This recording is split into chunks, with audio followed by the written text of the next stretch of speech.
Hello there. Thank you so much for being part of Aso Morning this beautiful Monday. I'm happy to have you join us this morning. As usual, we'll be doing our usual lineup. We'll start with the newspapers where we look at stories that made headlines this morning and then move on to join Dr. James Komolafe, who of course will be giving us those very important tips when it comes to how you can take care of your emotional, physical and spiritual well-being. And after that, we'll go into the first interview. We had tried to bring you an interview last week about women in agriculture. Today, we'll do that again. This time, we'll be having the guest here in the studio who would tell us the challenges women face and how government intervention can help. And then we'll go join the Investment Plus segment where we get to learn about financial management tips and move on from there to learn about gemstones. It's a very important segment there where you'll be learning about gemstones, how you too can make money in foreign currencies with the Nigerian gemstones. And that'll be it for Aso Morning today. As you can tell, it's very interesting. But we'll go for a short break to return with the newspaper review segment. So stay with us.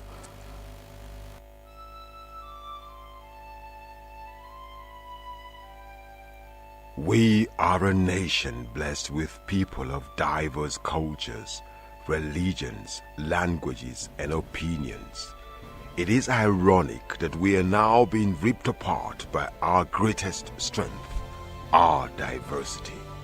We have allowed intolerance, insensitivity, bigotry, and nepotism to blind our vision of the greatness we can achieve working together as one.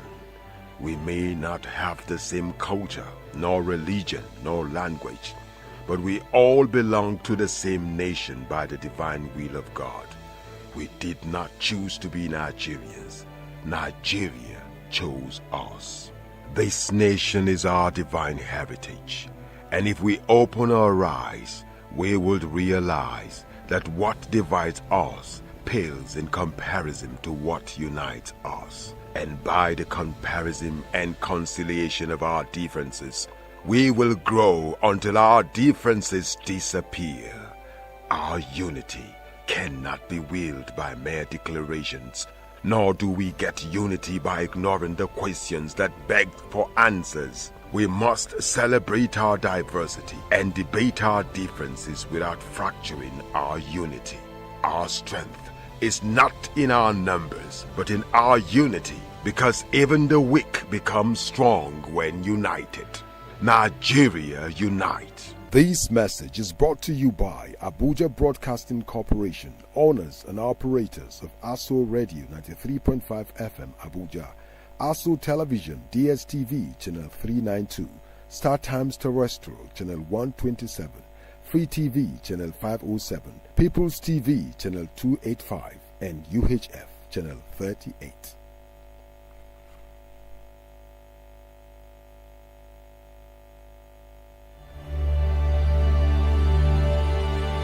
The challenge of Nigeria as a free state in 20th century Africa is the need to revive the stature of man in Africa and restore the dignity of man in the world. Nigerians believe passionately in the fundamental human rights. We regard all races of the human family as equal. Under no circumstance shall we accept the idea that the black race is inferior to any other race. I appeal to all our leaders, far and near, to forget the wounds which were inflicted in cause of our internecine altercations. The love of our country should outweigh the love of our petty selves. The enjoyment of individual freedom under the law should mean more to us than our self-centered party programs and manifestos. Common dangers and common enemies alert us on the need for common security. Come and join Abubakar with me, Sadauna, Awolowo, Akitola, Osadebe, Okpara, Ikoku, Aminu Kano, Ibrahim Imam, and Saka.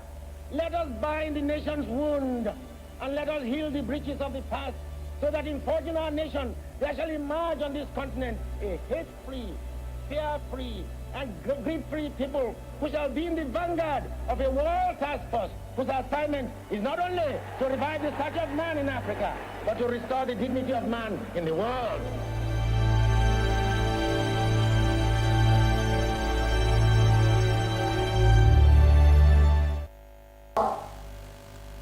Welcome back from that. It's good to know you're right there. It's time for the newspaper review segment this morning, where we'll be looking at stories that made front page, and there are very interesting stories as we speak.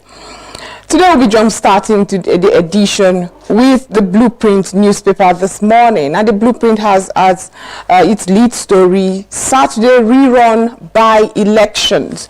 Terrorists attack Yobe Collation Center, kill 2. Protest in Kaduna over killing of varsity graduate by stray bullet. Exercise suspended in Akwa Ibom, Kano, Enugu. It's unfortunate that we are seeing this kind of activities around our elections. Some of us had thought because it will not be as overwhelming as the general elections, we would see a better conduct of the elections. Apparently, there are still some state actors who decide to sabotage the elections, and it's unfortunate that 2 people were killed in Yobe Collation Center as terrorist attack. That's how the Blueprint phrases it. Says terrorists attack Yobe Collation Center, kill 2. Protest in Kaduna over killing of varsity students by stray bullet. That's another very sad one. I'm not sure how to call it, a rerun, because Akwa Ibom, Kano, and I beg your pardon, Enugu State, as the elections there has also been suspended, and other elections would have to be conducted in those states. But what is the future of our elections? Are we moving forward when it comes to the conduct of elections? Awareness that people should not get violent during elections? Where are we? I thought we were getting better, but with the kind of reports we got last Saturday, it is just as bad, if you ask me, because we are still seeing people trying to carry ballot boxes or snatch ballot boxes here and there, cause mayhem, just disrupt the whole process of the elections. And that is why when INEC cried out way before these elections to say we are really concerned, Nigerians, of course, were attacking INEC, but they forgot that politicians are indeed fueling some of the activities that happen around our elections, and something indeed has to be done. And maybe it's because we do not see that strict prosecution of perpetrators of this violence, and that is why we can see it continue during our elections. I mean, why would you think you can disrupt an election and get away with it? It can only happen in a country that has not put stringent laws to curb it. Well, that's it for the elections, according to the Blueprints. Terrorists attack Yobe, and our law enforcement and security agencies have to start doing more when it comes to trying to stop or curb or mitigate all these plans. It is not news that there will come people who would try to sabotage the conduct of the elections. I think the law enforcement agents should have done a bit more. There's always room for improvement, as they say. Above the masthead of the Blueprint newspaper, Solid Minerals, $20 billion $20 billion UK, Saudi Arabia, Turkey investments coming. That's coming from an investor. He says $20 billion UK, Saudi Arabia, Turkey investment coming. Well, we wait for that investment into Solid Minerals. I hope it is one that will be better regulated so that we do not see what's happening in the oil and gas sector, where investors come, the international treaties and agreements and on how environmental and in best practice for handling, especially some of these minerals, are not being handled. It causes a degradation that should have been avoided in places where you would expect that international companies that will do better in other countries will not mind flaring at certain levels that affect human beings. Well, I hope the solid mineral would be better regulated. So while we open our spaces for international investment, we also have regulations that ensure that international best practice or global best practice is indeed used. Presidency blast article says ex-vice president new opposition in chief. I saw that article or press statement says calling the ex-vice president new opposition in chief. That's speaking about former Vice President Atiku Abubakar, who had called out President Tinubu's administration, saying his economic policies has indeed been meeting so much challenges on the Nigerian citizens. I don't know if that's particularly wrong, and I think it's a welcome development from the PDP and Atiku himself, because this is one of those things a lot of his followers had been pushing for. When you lose elections, don't just go to Dubai. Come back to the country so that we can hear you. Keep the government at its toes. Anyway, after his statement about how the president needs help, there is a response by the presidency calling him opposition in chief, talking about not understanding the enormity of problems that this administration took upon itself, and the kind of reforms that they are trying to indeed get. He also talked about some of those policies that he, Atiku, had also accepted to during campaigns, and there's nothing new. If you too had decided to float the Naira and stop those double exchange rate and the irregularities in our exchange rate, and you've also talked about the removal of fuel subsidy, why then are you complaining? These are the ripple effects that come with such policies. Well, that's coming from the presidency. Cancer. WHO predicts 1 million deaths in Africa annually by 2030. Predicts 1 million deaths in Africa annually by 2030. I'm sure something still can be done, going by the projection of the WHO after COVID-19. I don't know if some of these projections are taken seriously, but it also talks about the health facilities that we have, our oncology facilities that caters for cancer patients. Are we up to date? Do we have, I mean, with the exodus of our health professionals, I can understand why the WHO can settle for this number, but African governments can do something to ensure that cancer is indeed not a death sentence as it has been for several people over the years in Africa. We move on after that to the Leadership newspaper this morning. And the Leadership is leading with the hardship. It says Nigerians struggle with fake foods product. Amid hardship, Nigerians struggle with fake foods product. That's a very concerning turn of events in Nigeria, as these days you have to look twice at what you're consuming, and I don't know why we have not had that concerted effort when it comes to holding manufacturers accountable. You should tell the public what is indeed real and what is fake, because you will be complacent if Nigerians who take a bottle of maybe a fizzy drink find out that that is indeed not right, and you're doing nothing about it. Aren't you threatened? I would have expected more campaigns from all these fizzy drinks, all these production and manufacturing companies to say, this is how you can tell the original product. But we're not seeing that happen, and we're not even seeing government agencies also engaging these people as to if it has to be in the labeling or whatever, just so that Nigerians do not fall victim. We saw the video that went viral not long ago of I think several drinks and where it was being manufactured. It's one thing to say people are trying to make a quick one. It's another thing to think of the hygiene in what we are consuming. I mean, what I saw, dilapidated places where these drinks were being put together, these beverages. And I mean, if you see those packs, I mean, I'm sure you have also come across that, but it is really concerning, and I hope that something is indeed done and done quickly. It's not just about having headlines. I mean, the Leadership newspaper has a spread, of course, as it always does. It has an infographics here.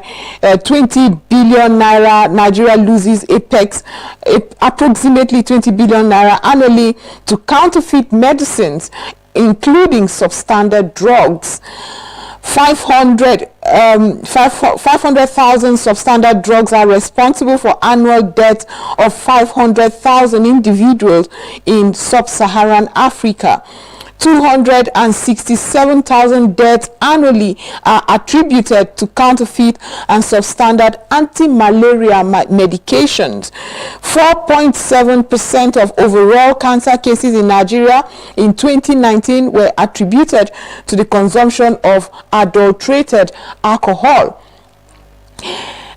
Eating 10% more ultra-processed food was associated with increase in risk of cardiovascular diseases. Counterfeit food industry is estimated to generate $49 billion annual revenue. $49 billion annual revenue. 20,000 adults believe for 4 servings of processed food daily increased risk of all-cause mortality. Those are statistics that are very dire. $49 billion annually. That is bad, and something has to be done. What happened to NAFDAC, as we used to know it, that went after counterfeit, especially drugs and food? Well, I hope this NAFDAC administration would be more proactive. Rumblings in civil service over permanent secretary's deployment, and this often makes me very makes me giggle, really, when civil service when deployments happen or your tenure ends, people just gather and start trying to advocate for your remain in office. And I often wonder, do they understand tenureship? Well, we move on from that story. Namibia's president, Gain Hope, dies at 82. Minister cancels planned birthday party for husband. I think that's the Minister of Women Affairs. I remember that birthday, and the invite was so sweet. It says, come help me celebrate my darling husband. I wonder why that birthday has been cancelled. That's on page 7 of the Leadership newspaper. CSE hides Intel's ownership, frustrates request for disclosure. CSE hides Intel's ownership, frustrates request for disclosure. That's on page 7 of the Leadership newspaper. Above the masthead of the Leadership newspaper this morning, abducted Ekiti people's teachers regain freedom. That's another story that we have to be grateful for. I know last week we had that story of the pupils and teachers that were abducted in Ekiti, and I remember the outcry. However, over the weekend there were videos that went viral of those children that were rescued. Now, my problem with that is that, I mean, it's one thing to rescue them, but parading them like they're already traumatized, I mean, it goes without saying. But I felt really bad that they sat them down. They were still very dirty, and they were making a video of them. The poor pupils and teachers just sat there. I would have expected intervention immediately and not display them again just because you want to get viral. I don't understand that. But this is Nigeria, and nobody is saying anything. What happens to our child rights? Protect that child's photo, for crying out loud. So we have to be careful what we push forward in the social media. I am concerned. These children just came out of a traumatic experience. Try to get them help immediately. Don't sit them in some curb and take pictures and make videos, and the poor people who just came out of this kind of traumatic experience just sat there. It brought tears to my eyes, and I know a lot of people who have a heart will say, take these children and start rehabilitation. They just came out from a very traumatic experience. It's not time for photo ops, for crying out loud. Well, after that, we move on to the Independent newspaper. No FDIs month after subsidy removal, FX liberalization. Nigeria's weak purchasing power can't attract FDI. Okay, that's no foreign direct investment month after subsidy removal. I'm not sure why, at the point where Nigeria removed fuel subsidy, no foreign direct investment.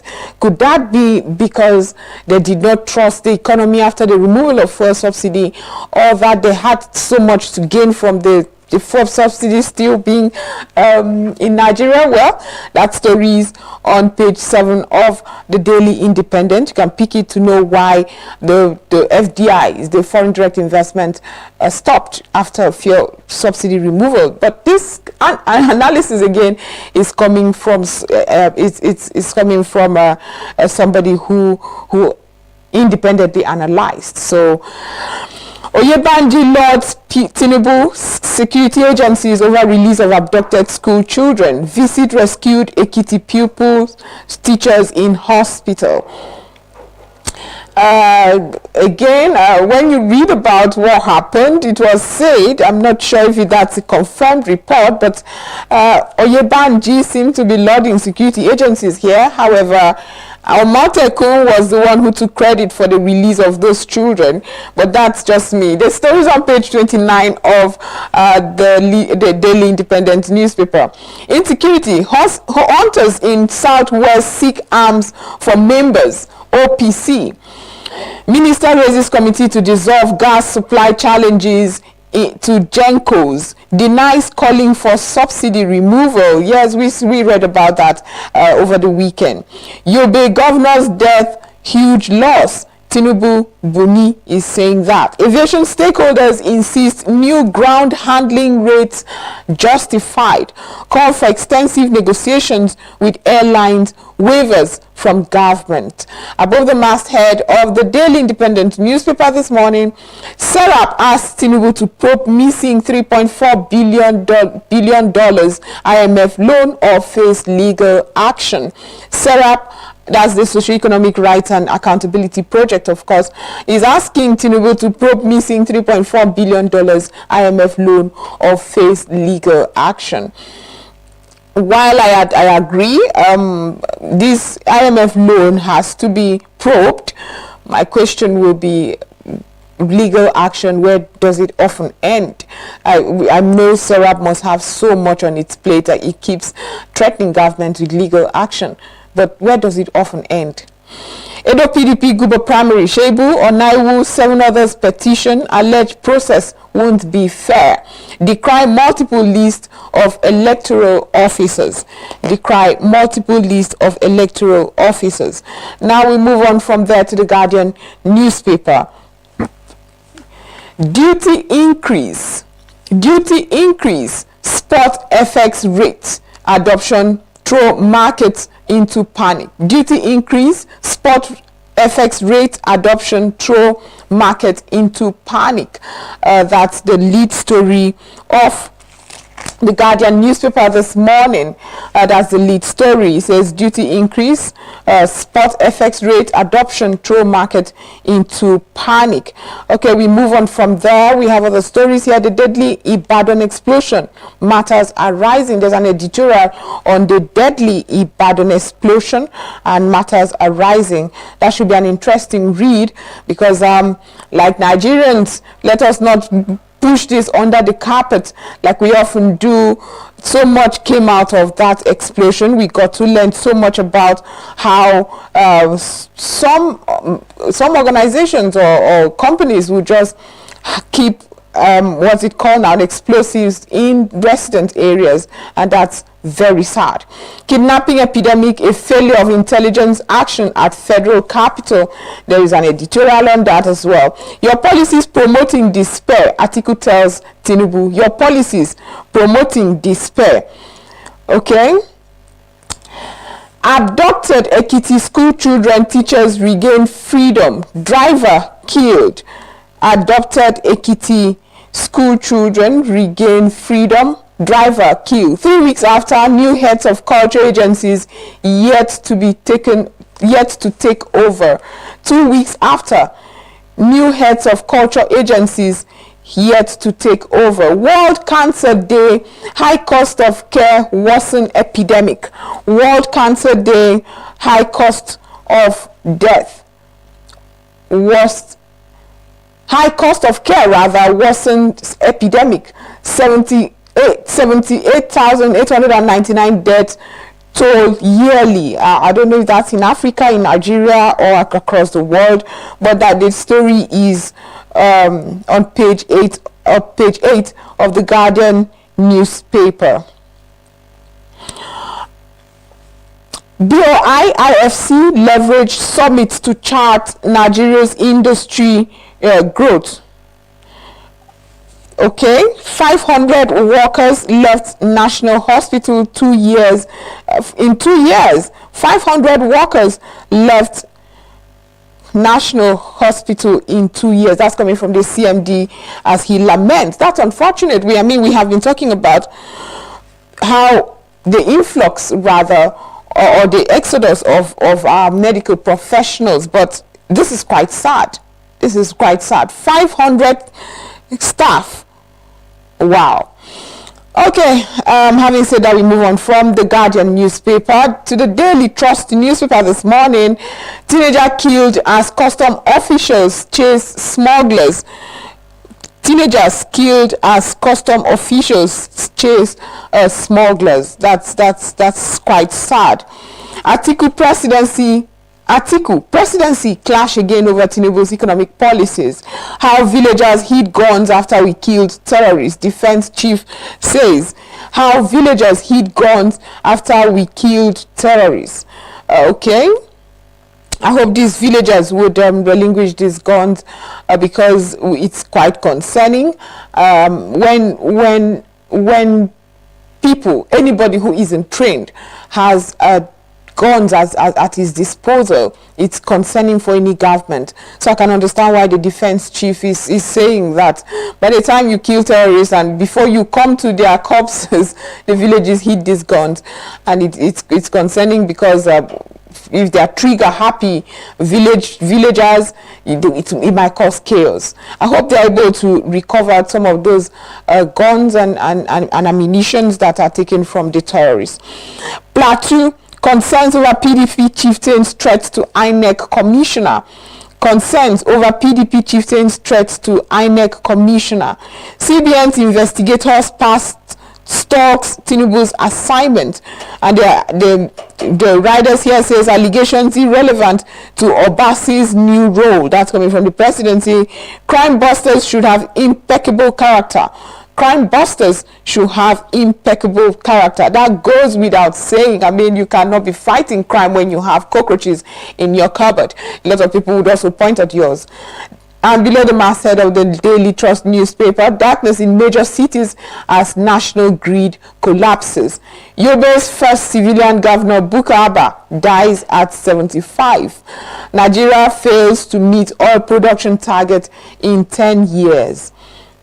And that's it for the Daily Trust newspaper this morning. We're moving on now to the Daily Times newspaper.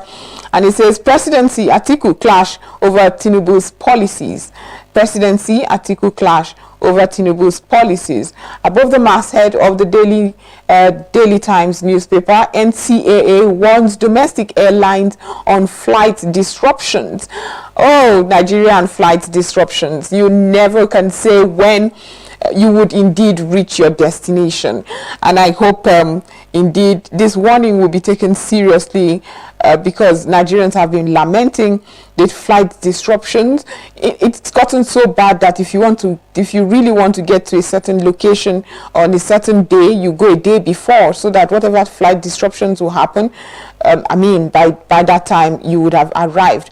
That's how bad it has gotten. Our roads are not any easier as so much crime goes on there. Not to talk about the dilapidated road that we have, the road network that we have in some parts of the country that makes traveling so difficult.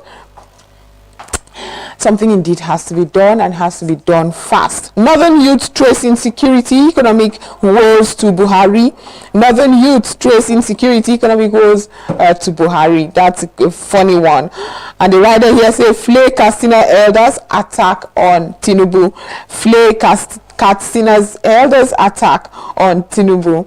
And the footer of the Daily Times newspaper. Umahi knocks contractors, engineers for poor quality jobs. Oh, go Umahi, because like I said, there are dilapidated road networks across Nigeria that has to be looked into, and looked into fast enough. Makinde rejects Edo PDP Guber screening panel chair. Well, Makinde rejects Edo PDP Guber screening panel chair. Makinde is quite vocal these days when it comes to activities around the PDP, and that's something to applaud. He's been a bit quiet, but he has been a quiet person, member of the party, but recently he seems to be more vocal. I remember him complaining that after the explosion in Ibadan, we heard nothing about the presidential candidate and former vice president about that, commiserating with the people. Could there be rifts there? Well, your guess is as good as mine. But here he is talking about the Guber in Edo State, and also not trusting it, especially as Shebu has also complained about it, and others as well. Nigeria's business PMI hit 54.5 points in January. Nigeria's business PMI hit 54.5 point in January. Equities market sustains weekly gain by 1.97%, and that's it for the Daily Times. The Abuja Inquirer is next, or that's the story we'll be taking. The last paper we'll be taking. Kidnapping effort will yield results soon, FCT minister is saying. Kidnapping effort will yield results soon. Abuja clamped down on cars with no number plates. Abuja clamped down on cars with no number plate. Visit families of other victims, Mansour tells minister. Visit families of other victims, he's telling the Federal Capital Territories minister. Power restored after national grid collapse, first in 2024. I hope this isn't going to be recurrent. This is going to be the first and only grid collapse. I remember 2023 was riddled with several stories of national grid collapse, and I mean, it doesn't say well for a country that's trying to improve the business environment, that's trying to improve the living conditions of Nigerians. National grid collapse, in season national grid collapse, is indeed not going to help in that regard. Below the mast head of the Abuja Inquirer, strike. NUT teachers await Wike's decision on peculiar allowance. Peculiar allowance, that's what the NUT is waiting for. NUT, I think that's NUT FCT. FCTA to spend 30.9 billion naira to rehabilitate 12 schools. 30.9 billion naira to rehabilitate 12 schools. Well, while I would not say anything about the enormous amounts, I mean, I would like to see how these 12 schools would be after this $30.9 billion has been utilized. Gene editing offers hope for people with hereditary disorder. Gene editing offers hope for people with hereditary disorders. That's interesting. That's on page 13 of the Abuja Inquirer. Cancer killed over 500 Africans in 2022. WHO is giving us that statistics. Cancer killed over 500 Africans in 2022. Better Gates, presidency mom, or 1 month after Sislak kicks. Presidency mom, 1 month after Sislak kicks. But that's it for the newspaper review segment this morning. We've had a wonderful time going through the papers. I hope you learned a thing or two and you're better informed having listened to that. But we have so much more still lined up for you as we'll go join Dr. James Komolafe now. And after that, our first interview. Stay tuned.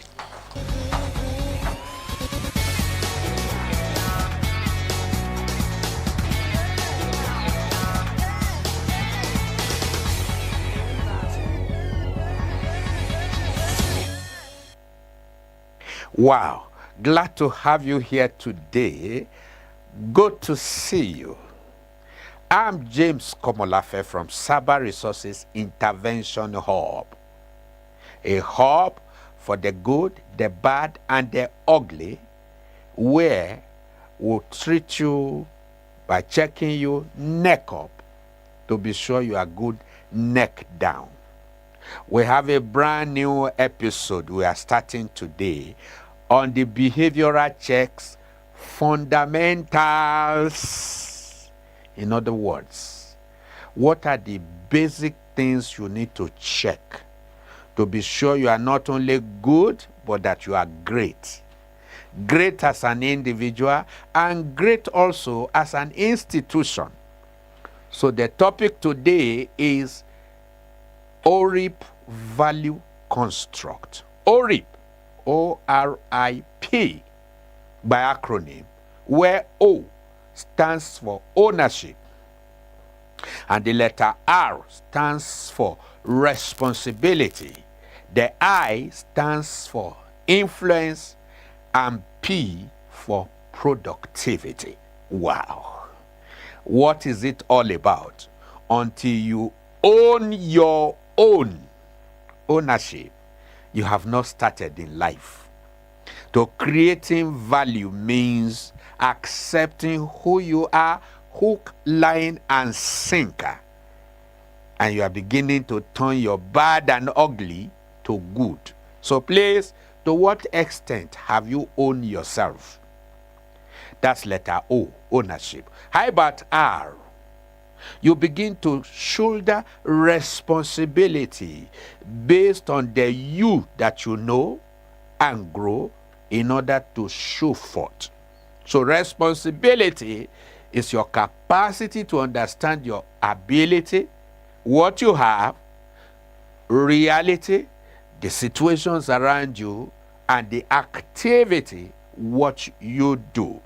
When you do this to ownership plus responsibility, of course, it delivers you influence. There are people who need you and need your sort, and need your style, your strategy, your structure, your system. And for that, letter P, productivity, comes out. This is how to construct value. Can I tell you something? It's a choice you make and not a chance. You must first conceive it within in order to construct it without. So ownership is who you are originally, while responsibility begins from that ownership. It is then you can look at your strength, your weaknesses, your opportunities, and your threats and do the needful. When you own who you are, when you don't live in denial, it is then you can see your good, your bad, and the ugly. So before I'm through today, what is ORIP value construct saying to you as an individual? Number one, it says you have something to do first within you. And then other things will flow from you. And what do you have to do? You're owning yourself and then being responsible to yourself. It's all at your beck and call, which is your O and P, while your I and which is your O and R. Okay, let me take that point again. ORIP says you have something to do first, then other things will follow you. So what is that first thing you need to do? It is your O and R, your ownership and your responsibility. And then your I and P will follow, which is the influence and productivity. When you merge the two together, you create value. As an individual or as an organization in its most simplistic order. So, can I tell you something before I call it a day today? Let your value produce your voice. No voice, no invoice. So what's the question for a take home? I want you to highlight and send to me 5 values of yours you would like to create. Cyber Resources and my critical team will send you some incentives to construct yours. Reach out to me today on my telephone number, +234 8035 999 220. You are for value, not the vacuum. There are vacuums of life, but when you understand yourself from the ORIP value construct, you will begin to appreciate who you are and for what you can do. Tell me 5 values you want to create. We will support you to drive it. I hope you got value from today. Thank you so very much, and see you next time. Bye-bye.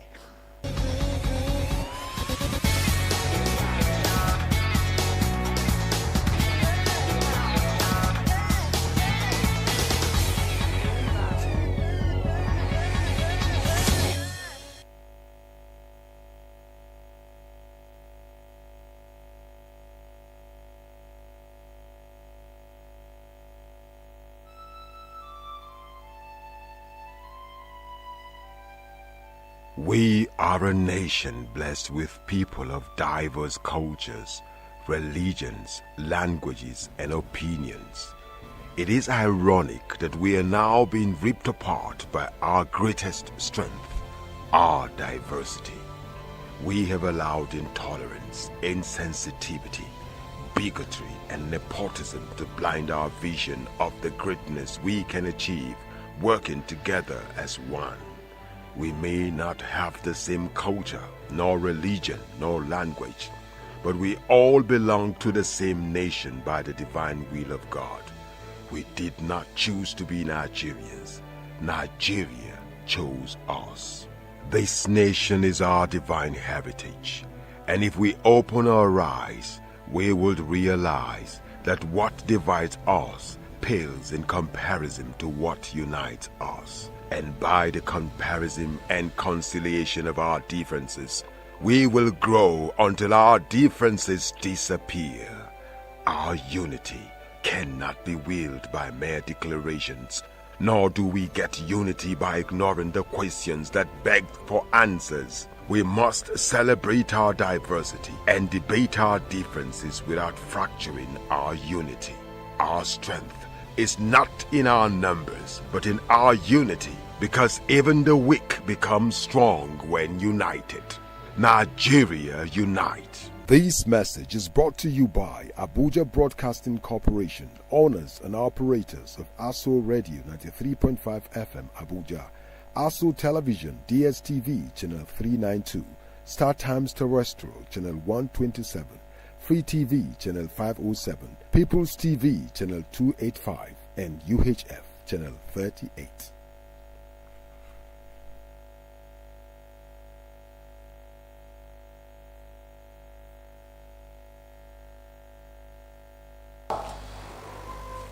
Welcome back. It's very good to know Dr. James Komolafe is always there to give us those very priceless tips. I got a good laugh right there, because some of us have to take it really seriously. And I hope you listened to Dr. James Komolafe and you visited him, to also learn more about how you can keep your health and do your checkup from the neck up to be good neck down. He always says that.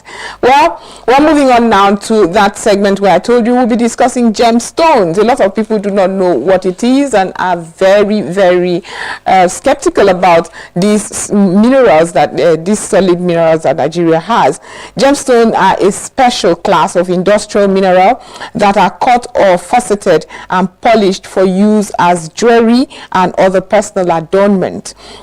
Gemstones are adorable objects that are desired and sought after by both royalty and the wealthy for their unique properties, including beauty and color and luster and sparkle, durability and hardness, an extreme rarity.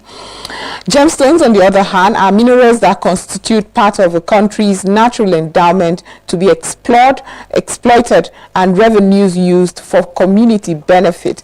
Well, today we'll be discussing everything about the Nigerians' gemstone. Where are we when it comes to exploring these minerals that we have for the community's benefit? And we'll be talking about the awareness level of Nigerians. Do you even know Nigeria has gemstones? Do you know you can participate in the activities around gemstones? We'll be discussing that with my guest, who is already seated, Madam Titilayo Ibitoye. She's a training coordinator at Gemological Institute of Nigeria. Sorry, Gemological Institute. The gemstone thing kept entering my mouth. Thank you for being part of the program. Thank you for having me, John.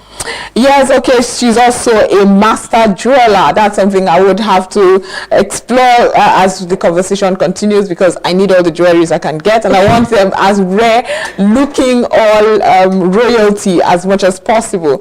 I welcome you to the studio. Thank you for having me. I think our first conversation would be, first of all, what is gemstone? I mean, I've tried to give the bulk, the much I can give, but I think we would rather hear from the expert. What is gemstone? Okay. Actually, you've already mentioned what gemstones are. They are minerals, natural minerals. But before a mineral can be classified as a gem, there are some characteristics that is involved in it. Yes. So we have gemstones are natural minerals. They are inorganic material. They are natural. Means they came from the earth. They are formed in the earth. Then they come out in the specific characteristics that you look out for in a gemstone before it could become a gem is it comes out, it has colors, it's rare, it comes out in some crystal structures. Okay. So then it's durable. Yeah. So, but as a child, we used to stumble on that while playing. Would you characterize that as a gemstone? Yes. Really? Yes. Most times we stumble. We have gemstones at the back of our house. We have it in our surroundings, but we do not know, because we do not know that they are gems. Okay. Any stone that you see that has color, there's every tendency, there's a potential in it that it is a gemstone. But you go further by testing it to check if it's actually a gemstone or not. Wow, that's very interesting. Now let's talk about the economic, because I mean we're in the place where Nigerians just want to know how they can economically benefit from all of this. We've been seeing some it's the number of Nigerians advertise gemstones in their social media, how they make jewelries out of this, but can it be a potential economic tool for Nigerian youth? Yes. Gemstone industry is a huge industry, although it's not yet harnessed well in Nigeria. And Nigeria is really blessed with so many gemstones. We have a lot of gemstones in Nigeria. We have a lot of deposits. In fact, it's known as a commercial deposit for gemstones. Gemstones, we've been hearing, as you said earlier, people do business with gemstones. Yes, we are one of the major exporters of gemstones. We export, people come to Nigeria to buy gemstones. Then anybody can be in the trade of gemstone. But the basic thing you need just to be in the trade is the knowledge about it. So many things, we have so many stones hanging around us. We have so many things hanging around us that we can actually use, like as a business. We can sell, we can make money from it. But that can only be done when you have the knowledge about it. Yeah. Why don't we have the knowledge about it? Why does it seem like we do not have that, knowledge about it, to explore it for a very long time now? I'm asking because we've seen cases where it seems like we have all these things around us. We can really explore it. Is it a case of lazy Nigerian youths? No, because not at all. Because it's just a case of not having any information at all. It beats me when we have this potential mineral resources around us that we can explore. But it seems like it's only when the abroad people, I mean, international spotlight on it, that it now seems that Nigeria now begins to understand that, So we could actually explore this, So what is going on? Why are we not seeing that vibrant exploration and exploitation of these mineral resources? I think I would say little or no more information about it. So many people, as you mentioned earlier, that is about lazy Nigeria, you know. So it's when you have knowledge on something that you can actually maybe make an effort in putting more interest in it, or maybe you would like to carry out or to get something out of it. But when you do not have any information about it, in 6-7 years ago, I'm blunt when it has to do with gemstones. I do not have any knowledge about it. Although most people that come from the north, or maybe those that comes from a commercial deposit, maybe their parents were miners, or they've seen people trading about it. Yes, they have a bit of knowledge, or they have knowledge about it. But some people that came from cities where gemstones are not mined, or even some came from the cities that it's mined, but they don't just have the knowledge about it. So once the knowledge is there, I'm sure Nigerians can actually take the advantage of it and work well on that part. You now talked about other countries. Where are we rated when it comes to exploitation of gemstones, and which other countries around us enjoy this as well? We have so many countries that has gemstones. There's gemstones deposits that are being mined there. But Nigeria is known as a commercial market. And when you mean as a commercial deposit, I mean also a commercial market. When you mean a commercial deposit, that means we have abundance of it. Right. Yes, we have a lot of gemstones in Nigeria. We have garnites. We have different types of garnites in Nigeria. We have tourmalines. We have beryls, emerald, ruby. Like even the top 3 color stones are present here in Nigeria. Sapphire. Nigeria sapphire is classified as one of the best sapphire in the world. Wow. So yes. So we have lots of gemstones in Nigeria. We have aquamarine. Now you can see me putting on some of the gemstones. Gemstones. We have pyrite tourmaline of various colors. We have rubylite tourmaline, that is red, like red tourmaline. We have watermelon tourmaline, it comes in watermelon color, that is red and green. We have green tourmaline, we have blue tourmaline, we have pink tourmaline. We have nice gemstones. Yes, so Nigeria is considered as one of the commercial deposits, and it's seen as current and future gemstone commercial market. Wow.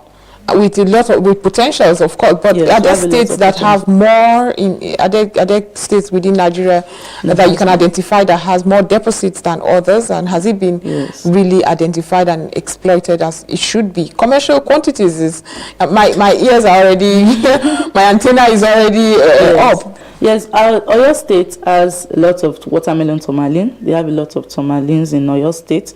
Then we know of the north. We are in Taraba State. We have gemstones. Kaduna, the northern states most especially has a lot of deposits. Nasarawa, Zamfara, a lot. Niger State.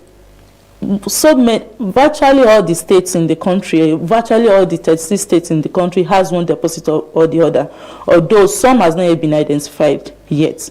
Some deposits have not been seen, but most of Nigerian states has gemstones in it. There's been that argument as to who takes control of these minerals. Is it federal government? Is it state government? And I know that when it comes to exploitation of this, the regulation is not as, when you talk oil and gas, you can't compare it with the regulations in other resources that Nigeria has. What would you say is the biggest challenge in the exploitation and discovery of this to really harness it commercially, just so that we know it improves our GDP? Actually, when it comes to gemstone, those that are really involved in the bringing it out are the artisanal miners. That is, we call them small-scale miners. Miners, right. Yes, that is how it is all over the world. Those are the people that exploit it the most. Although sometimes it comes to mechanized way of exploiting, but in Nigeria they are mostly the artisanal miners, and these artisanal miners they get their permits from the government for exploitation. Right. So they work on. So when they get those permits, does government get any sort of tax payments from what is eventually gotten? How does government benefit from this mining? Government benefits from it because it's when we are trading, when we export, we increase our GDP, right? Of course. Yes. So, and these gemstones that we are talking about here is mainly, we are less of the consumer. The ones we exploit the ones we mine in Nigeria are mostly exported. The ones that is used is very limited. Why? We don't know how to process it. We have everything available for the processing, but we don't have people yet in the sector processing it. And that brings us to why you're here. That brings us to why you're here. Tell me more about the Gemological Institute of Nigeria. I know that you people do research and you want to improve this processing of gemstones in Nigeria. So let's hear from you. Okay. Gemological Institute of Nigeria. At Gemological Institute of Nigeria, we offer professional education. We teach people, we train people, those who have interest in gemstones industry, those who have interest in gemstone business, but they do not know how to go about it. Those who have just been hearing, just as you mentioned earlier, that you've been seeing, but you don't really know what it is. Yes, those who have just been hearing and they would like to gain more knowledge about it, or they've been encouraged to, this is a field that you can actually build on, and this is where you can actually make a living from. So we offer education, or we offer trainings on gemstones, fundamentals of gemstones identification and grading, faceting, cutting and polishing. Then we offer education that is training on jewelry manufacturing and design as well. So you can make a jewelry piece from the scratch with all the materials, because you have all the materials, Nigeria is really blessed. When we talk about precious metal, we have it available here. Precious metal in terms of gold, silver, we have it here. We have the gemstones to be mounted on it here. So we can cut it and polish it and make it into a finished jewelry. Wow. So as you can see, the one I'm putting on, my ring, my yes, my earring, they are made of Nigerian gemstones. Wow. As well as Nigeria, the silver that is used for it it was also gotten in Nigeria. So we have all this. We have all these raw materials that we can use, that can be processed, that we can use and bring out a beautiful jewelry pieces from it. So we offer this training at the institute. We teach people on how to manufacture jewelries, from the melting to from the designs to melting of metals, to making jewelry pieces, and to setting gemstones. That is the one that has been faceted and polished on it. So our I don't want to mention names. Our wealthy Nigerians do not have to be ordering it from Italy and getting. We can actually, because these pieces are very beautiful. I would never have thought they were part of your gemstones. I was even about to say, why aren't you, putting it on? But it's nice to know. When I thought of gemstones, I thought of a rougher version of it, but it's good to know it can be this beautiful. Yes. It's okay. Now you have an event coming up. You target fundamentals of gemstones. What do you hope to achieve with that event? Okay, for the fundamentals of gemstone training, it's a 2-day training. Is to bring to knowledge of people, to teach people about what gemstones really are. So many people have always been saying that we are hidden. When they come for our training, they will say we are hidden, that they've not been seeing us. We've always been telling them we've been making adverts on social media, but most times they say, okay, go to TV stations, let people know exactly what you're doing. Go to radio stations, let people know you. So thank God for the opportunity to be here this morning. Right. Thank you for having us. So we are here to tell people as well that this training is going to teach people the basic knowledge of gemstones. You are going to know the things to look out for. As you mentioned earlier, that you see some stones, things to look out for to know if this is a gem or not. So it might actually be throwing away millions of naira Not knowing that, not knowing. Exactly. Right. So you might be walking and come across a stone that is a gemstone, in which that stone can actually add value to your life, in which you don't know. So we are here we at this training, we'll be teaching people, we'll be training them on how to, when you see a stone, how to check. Right. That is not to have not the identification in particular, but at least the first thing you see to know that if this is a gem or not. Then we also do trainings on identification. So that will be after the fundamentals of gemstones. If you pick interest to know more about gemstones, there are some other we have gemological equipment and tools that we use in identifying gemstones to be sure that yes, this is a gemstone, then this is the exact gemstone that it is. If you see a gemstone, mere looking at it, you can actually predict, as a trained gemologist, you can predict if this is a gem or not. But knowing the exact gem, you will need to confirm. Most times you confirm. Actually, a trained gemologist can know, but so to go ahead to confirm and be 100% sure that this is a gem. We also offer the service anyway. We offer the service of gemstone identification. That is, those who are not so certain if this is a gem or not, they come to us. We check using the gemological tools, then we issue results of the exact gem that it is. And so unfortunate that so many people have lost resources. They've lost a lot of money by buying a fake, I would say a fake gem. It's being portrayed to them as a gem, meanwhile it's not. You know, there are fake things everywhere. So people are looking for so many ways to just make money out of people. And quick and money. Sometimes some people come to us and so unfortunate they've lost a lot of money protecting what seems to be just almost useless, right? Exactly. Thinking it's a gem. Some come, they tell us that this has been in a bank. Anytime they are going to pick it up from a bank, they pay over 200,000 just to pick it up. At the end of the day, when it's tested, it's not a gem. So they have been protecting, and it maybe sometimes even insuring something that isn't. Okay, but apart from the Gemological Institute, what other are there other places people can make getting this information? Because I mean, across Nigeria, there are lots of people who would stumble on something and be told, you know how it is now. You're told to buy this. It's a treasure, and they fall prey to some of the things you have mentioned. Where can they go to get what's it called? Identification tested? Right. Yes. Actually, for now, I only know of the institute in Nigeria that render the service of gemstone testing and identification. And you have offices across Nigeria? Presently, we are only in Abuja, but people do come to us from other states of the country for testing. Then sometimes if it's a stone they can send, they will be late, we do the test, send the result to them and probably send it back to them if they actually want the sample. Right. So who are the people that can attend this training? Is it people who already have some level of knowledge about it, or who studied geology, or who can a journalist like me attend the training? Definitely you can. So the training is open for all.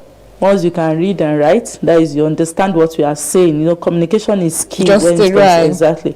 So once you understand what we are saying at the training, then you are free to attend. As I mentioned earlier, those who are majorly involved in the mining of gemstones are artisanal miners, and most of these artisanal miners don't go to school. Right. So anybody can actually come. It's a trade. It's a field. It's a trade. So if you pick interest in it, you are free to come. You learn. You gain knowledge. Then you go out, do your business. For those who want to be economically, bettered after this training, would you say, and they live in Abuja, for instance, how would it be beneficial to them to join the training? Can they find these gemstones around their environment without having to, explore, travel across Nigeria? Okay, I mentioned that you might see it at your backyard. No, that doesn't mean that it's everywhere. Yes, we have gemstone deposits, we have some primary deposits, we have some secondary deposits. So the one you maybe might stumble on is just maybe the one that was brought from the deposits with maybe through erosion, that just drop it. Not that it was formed and not that it grew up from there. Yes, so those that come to the training, they will be able to network with people that are already in the trade. Then most times when we have our trainings, we have people that they've been doing it maybe blindly, that with the knowledge, okay, someone said it's like this, someone said it's like that, let me go into it, but I need the basic knowledge of it. So when you come for the training and you are planning on going into the trade, you'll be able to network with people that are already in the trade already. Then through that you would be introduced. Also, we don't just train people and leave them at that. So if they need any help, they will come to us. We render the ones that we can, in which most of the time we are able to, at least, even if we can't solve it, all your problems, definitely we'll be able to put all two things together. So for somebody like me who would be interested, I don't want to go into the whole identification and all of that. I just want it polished and maybe I want it polished and ready as a jewelry, you know, maybe even start this business in exporting. What kind of knowledge would I get from the training? Yes, you still need the training to be able to identify it. Right. Because we have so many stones on rings, we have so many stones on jewelry that they are plastic, and some are synthetic. Know. Some majority of the jewelry pieces that we are synthetics, with synthetic stones. You only see very few people that use gemstones in their jewelry. So you need the knowledge of a gemstone. That is what to look out for in a gem. So the knowledge of that would help you, even if because there are so many stages, and if you are going into business in the gemstone industry, you just have to pick the one you wish to go into.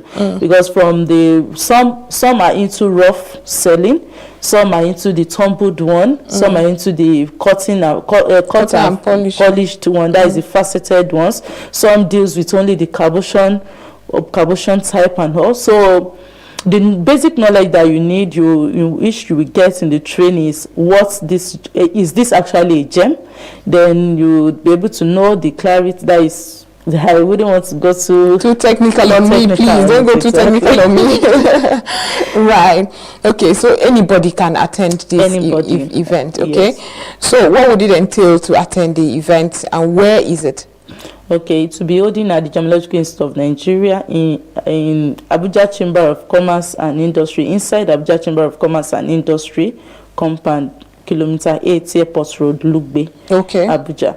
It's usually 70,000 naira for the 2 days training. I remember there's a discount because this particular one, there's a discount of 30%, so you'll be paying 50,000 naira for the 2 days training. Okay, so I'm happy that you're giving our followers and viewers, those who would approach from here, a discount of 30%. So take advantage of this discount and ensure that you also get to learn about gemstones, and there's so much more to discuss around these gemstones. I must ask you, how expensive is it? Because if people have to save it in the bank, it must be very expensive. That kept entering my head, like, this must be very expensive. So how expensive is this whole venture for somebody who wants to start on it? Roughly, what would the person actually it depends on where you want to start from. If you really have a lot of capital to invest, yes, you can start from somewhere. Then if you don't really have much, you can also start from somewhere. Okay, so there's really room for everyone. Yes, there's room for everyone. We have the less expensive stone, then we have the expensive ones. So if you don't really have much, you can start with the less expensive stones. Then if you know you have a lot to invest in it, you can do the expensive one. So there's room for everyone. Oh, that's interesting. Now, I need to have prior qualification, to be part of the geoscience, right? I mean, for somebody who gemology. For somebody who wants to be part of your institute right now and say, probably I'm interested in this, I want to push this further, maybe wants to even start exporting the Nigerian gem and be really invested in it, what would it entail to be part of your institute? Okay, do you mean to be like a trainee or an alumni or a staff? The whole 9 yards. One of it. Okay. If you have a knowledge about gemstone, as I mentioned earlier, we are open to all. And I mean beyond the training. Beyond the training for somebody who wants to be part of the institute as well. If you have the skill that we need, then we can talk. You can meet Madam later. Then we'll meet Oga at the top. That's quite interesting. But what would you say we need to do but for this engagement we are having, for more people to be aware of this when it comes to government effort in putting this forward as a means of empowering our young people, get them busy, get them making money? I think the government, the part of the government is actually trying. They are really trying from the knowledge that I know, from the little knowledge I have about it. They are trying to build the sector. So yeah, the Ministry of Mines and Steel Development, they've organized programs in the past and still doing some programs on empowering people on gemstone cutting, polishing, empowering people on jewelry manufacturing and design as well. So the government is actually trying, but they can do more. Definitely, they can do more. So they can do more by encouraging people as well, as they have been doing, then creating awareness that we don't always just focus on oil and gas. We can actually diversify and make economically, so that we can economically benefit from this industry. So what would you say when it comes to the investment from private sector? Do we have enough awareness to get that investment, that necessary investment in by the private sector into this? It seems like each time we talk about investment, we forget gemstones. Yeah, exactly. And there is so much to benefit from it. So where are we when it comes to private sector investment? We are very low, very low. And so very few private sector, very few private sectors are investing into gemstones. Very few. So I think if our private sector could actually work more on that, if people can view it from how it is, see it as how it is, how the gemstone industry is, how viable it is, and to benefit from all potentials. We have a lot of potentials in the industry to benefit from it. If the private sector, maybe I would, as I rightly said earlier, maybe lack of information. So it's what you are aware of. That you would, right. So maybe but there is a lot of cash back, of course. Nobody wants to invest in something that they will not get their return on investment. Yes, there is a lot of cash back. Wow. So let's go back to this event for those who didn't get it. This event will be happening what date? That is 15th and 16th of February 2028. 15th and 16th of February 2024. Yes. And what number can one call? I mean, it's already displayed on the screen, but if you can just say the number out so that people who are watching us now can be part of it. That is 07037656038. Okay, you have to say it slowly. Okay. There are lots of people who are trying to just write it down as you're saying, so maybe a little slower. Okay, it's 07037656038. 070 yes 65 3 okay. Sorry, I'm sorry, I couldn't see it clearly. Okay, that is 070 67. Is that 656088? That's what is displayed on the screen right now. Then, if you have any question, you can also go. You have a website you want to share? Okay. gene.org.ng. Say that again. gene.org.ng. Then we have our Instagram handle, Gene Nigeria. You can follow us on Instagram. They message us from there. Okay. The Gene is spelled GIN. GIN. Okay, that's the short for Gemological Institute of Nigeria. Right. Gene brings about something different. GIN. Okay. Yes, Gene. Okay. You can check out Gemological Institute of Nigeria to get more information as to how to participate for this training, so that you too can learn so much about these very important resources that Nigeria has. Yes. Is there something you would like to share before we let you go with the people watching you right now? Okay, I would like to tell my fellow Nigerian youths, those who are, and those maybe those who stay at home mom, those that are looking for a business to do that you can do at the comfort of your home. Yes, jewelry business, jewelry manufacturing, gemstone trade. It's a very lucrative one. Then if you like to gain more skill, if you like to gain a skill, then just look out for us. You can contact us at Gemological Institute of Nigeria to learn on how to identify gemstones, how to manufacture your jewelry pieces, how to manufacture jewelry pieces that you can sell. We make cufflinks. You can make cufflinks. You can decide to just stay on cufflinks making with gemstones and precious metals. Yes, because we have to make use of precious metals. Make gemstone. We can decide to just be making wedding bands, earrings, pendants, necklace, and so many things. Bracelets, any kind of jewelry piece. We can make it. You can make it when you learn the skill, and this can be done at the comfort of your home once you have the skill and you have your tools. Well, I think I have gotten home because, well, I've been talking about having my designer, designer jewelry. I think this is that opportunity. Thank you so much for being part of this program, our master jeweler.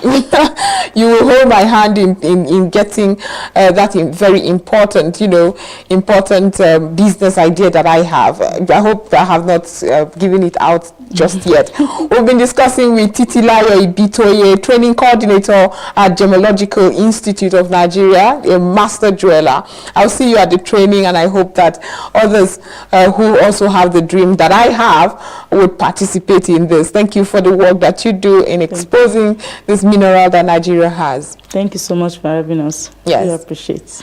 I appreciate your being here as well. Thank you. Well, it's time to go join the Investment Plus segment. We'll be back after that. Remember, you get to learn about your financial management tips.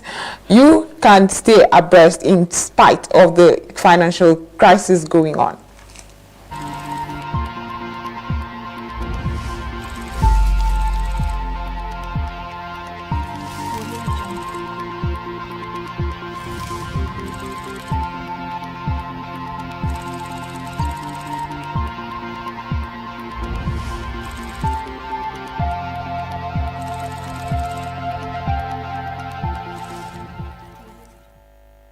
Hello and welcome to another episode of Investment Plus. Today we're talking about how you can create a working savings plan for yourself. Now, saving money is a crucial step towards achieving financial goals and building a secure future. So today we're going to explore the steps you can take to create a working savings plan that will help you take control of your finances. The very first step today is to set clear goals. Now, you need to start by setting clear goals. It's important. And for example, a specific savings goal that you want to achieve. We still have 6 months or 7 months in this year. What do you want to achieve with your savings?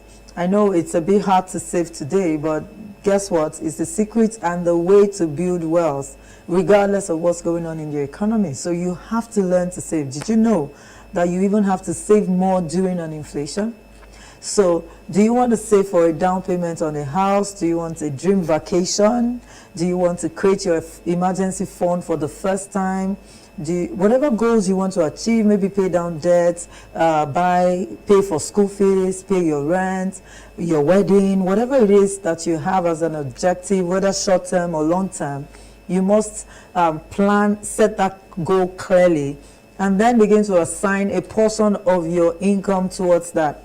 So have clear goals. Having a clear goal will help provide the motivation and focus through your savings journey. I remember a colleague of mine who had a goal to build his own estate in his 10-year working career, and he achieved it because it was his goal. Within 10 years, he had built an estate with 12 numbers, 3-bedroom apartments in it, and a duplex for his family. Within 10 years of working on the job, because he set that goal from the onset. And you can do the same as well. So whatever it is, set a very clear goal. That will help you make necessary lifestyle adjustment. This friend would not eat in some places. He managed things. He was very minimal because of that goal. So when you have clear financial goals, it helps you to adjust your lifestyle to be able to reach that goal. So it's important that your goals are very clear. Step 2 is to assess your income and expenses. So how much comes into you every month? You need to know that. How much do you spend? You need to know that. But you can't know that if you don't track anything. So take a month, for example. This is June. We just started June. So take this month and start tracking your expenses. How much do I spend on transportation? How much do I spend on food? How much do I spend on utilities? Whatever it is that you have to live successfully or comfortably every month, how much is it? And then how much comes in? Sometimes we think it's just our salary that came in, but an uncle sent you money here, somebody, you did a small business and you got some money, there was a partnership and you got your cuts. There are other sources of income that we have.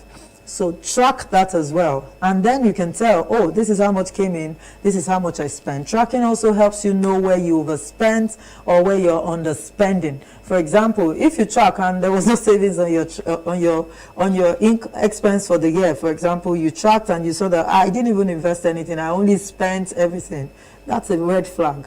So this analysis will help you understand your spending habits, and it turns on the light actually on your financial situation and identify areas where you can cut back to allocate more funds for your savings goal. Step 3 is to create a realistic budget. Now, based on that income and expense, determine what you will spend. Now, determine how your money should be spent. Create a realistic budget that aligns with that savings goal. So how much of your income can you put towards that goal? You can determine now that you know exactly where your money is going. Now set that amount aside and then start working towards your goal. Remember, you don't save what is left after spending. You spend what is left after saving. Even now, you should still set aside your savings. The percentage may reduce, but the habit must not stop. The principle must not stop. 5,000, 100,000, whatever you can afford, make sure you set it aside. A well-planned budget will ensure that you have enough money for both your needs and your savings. Step 4, automate your savings. I used it a lot when I started saving initially because I love to buy things, so I had to automate a lot of things. In fact, I didn't just automate to a regular savings account, I automated to an investment account. So every month, a certain percentage of my income will go to that account. I set it up once and it was automated. So set up an automated transfer from your account to another account that you don't have access to. Because initially it can be hard to save money, particularly if you're someone who loves to spend like me. So you need to automate things, right? Every time your money comes, automatically your savings leave. It is the first thing you should do actually. It is not your food and clothes first. It is savings first. Now, this way you won't be tempted to spend the money earmarked for your savings. So consistent and automatic savings contributions will help you reach your goals faster. Step 5 is to monitor and adjust regularly. Regularly review your savings plans and make adjustments as needed. But I mean, right now, the cost of fuel just went up and you have to adjust a lot of things. So regularly you have to review. The economy can force you to adjust, but you must never stop the principle. It's the same every time. Track your progress towards your savings goals every time. Celebrate milestones along the way. If you find that you're not saving as much as you intended to save, revisit your budget. Look at things you can cut off, opportunities to make money. Just, keep reviewing consistently. You have to stay proactive and be committed to your savings plan. Now, remember that saving is powerful and it's also a journey. And small steps can lead to significant results. So you need to embrace the power of consistency and discipline as you work towards financial stability. I'd like to encourage you to implement these steps and create a working savings plan that suits your financial situation. Now stay focused, remain committed, and watch as your savings grow, bringing you closer to your financial goals. Thanks for watching today. See you next time.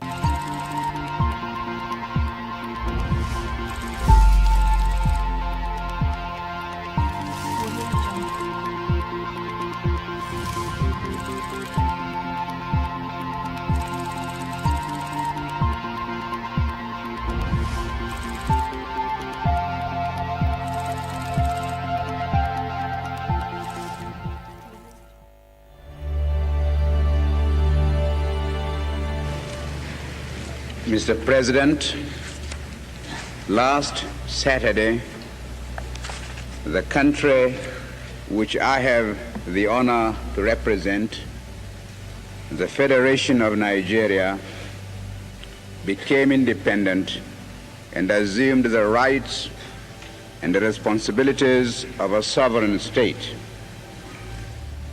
Today, Nigeria has been admitted into the United Nations organization and assumes still more responsibilities. I wish to make our position plain beyond any matter of doubt as regards the African continent. We in Nigeria appreciate the advantages which the size of our country and of its population give us, but we have absolutely no aggressive intentions. We shall never impose ourselves upon any other country and shall treat every African territory, big or small, as our equal, because we honestly feel that it is only on that basis of equality that peace can be maintained in our continent. We in Nigeria are a populous country. There are about 40 million of us, and our territory is relatively large. We are willing to learn before we rush into the field of international politics. But we are totally unwilling to be diverted from the ideals which we think true. That is the reason, Mr. President, why we in Nigeria shall not be found to align ourselves as a matter of routine with any particular bloc. Indeed, I hate the very idea of blocs existing at all in the United Nations. It seems to me to be a contradiction in terms. And when we hear the world crying out for peace, we may receive the inspiration to deal with these intractable problems and be able really to devote all our resources to the advancement of mankind by applying those eternal truths which will inevitably persist long after we ourselves are utterly forgotten. Thank you, Mr. President.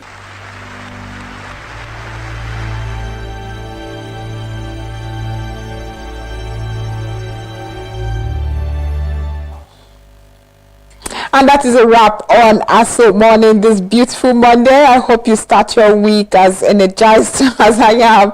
And I hope you learned so much from today's edition of the program. We'll be back tomorrow with so much more. My name is Joy Asoye.